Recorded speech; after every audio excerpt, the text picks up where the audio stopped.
আমার কপালটা না খুবই খারাপ জানো তো। মাঝে মাঝে মনে হয় যে আমার মতন কপাল যেন কারোর না হয়। কেন এত কথা বললাম আর কেন এই ধরনের কথা বললাম সবটাই তোমাদের সাথে আজকে শেয়ার করব।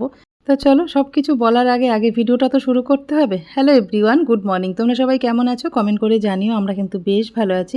চলে আসলাম রবিবারের সকালে ছোট্ট একটা মিনি ব্লগ তোমাদের সাথে শেয়ার করতে। আশা করছি আজকের মিনি ব্লগটা তোমাদের একটু হলেও ভালো লাগবে। তা আজকে তো রবিবার, বেডশিটটা চেঞ্জ করব, তার ভাবলাম চেঞ্জ করার আগে ঘরের চারিদিকটা একটু ভালো করে ঝেড়ে নিই। তা দেবনাথবাবু সেদিনকে আমাকে একটু ফুল ঝাড়ুটা এনে দিয়েছে ছোট্ট, আর এই ফুল ঝাড়ুগুলো না ভীষণ কাজে দেয় জানো তো। লাইট, এসি, তারপর ওয়ার্ড্রপ, তারপর জানলার চারি সাইডটা ভালো করে কিন্তু একটু ঝাড়লেই কিন্তু ময়লাগুলো না খুব সহজে পড়ে যায়। খুব ভালো কাজের জিনিস এটা। আমাদের বেডরুমের মধ্যে দুখানা কিন্তু পাখা রয়েছে, তো ওই পাখাটা এখন পরিষ্কার করতে গেলে আমাকে চেয়ার নিয়ে উপরে উঠতে হবে, তাও আমি হাইট পাবো কিনা আমি জানি না। তাই জন্য আমাদের বেডের ওপরে যে পাখাটা রয়েছে সেটাই কিন্তু ফুল ঝাড়ুটা দিয়ে ভালো করে ঝেড়ে নিলাম। হাত ব্যথা হয়ে গেছে জানো তো, একভাবে সব কিছু ঝাড়ছিলাম। তারপরে বেডের ওপরে সমস্ত কিছু ঝাড়া হয়ে গেছে, এসিটাও পরিষ্কার করে নিয়েছি। এবার চলে এসেছি শোকেসটার ওখানে পরিষ্কার করতে।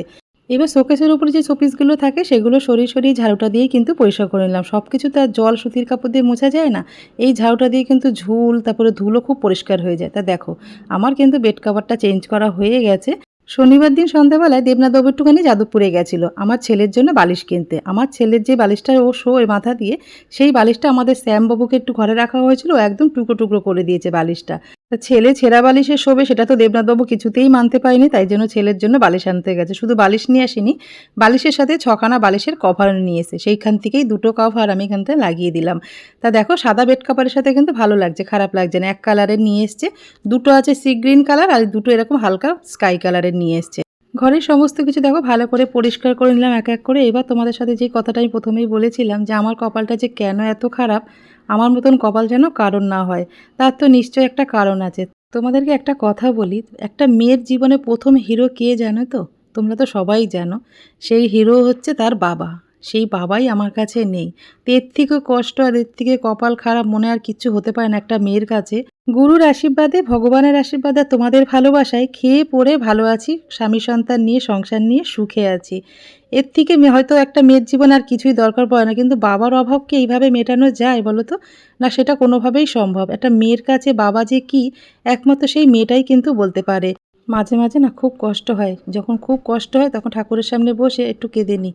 কেন ওনার কাছে ছাড়া তো আর কার কাছে কি কাঁদতে পারবো না, কারণ আমার দুর্বলতাটা অন্য কাউকে জানাতে গেলে তারা কিন্তু হাসবে, তারা কিন্তু আমাকে এসে আমার কাঁধে হাত দিয়ে বলবে না চিন্তা করিস না, মন খারাপ করিস না, আমরা তোর পাশে আছি। এই কথাটা কেউ বলবে না, হাসবে, মজা দেখবে।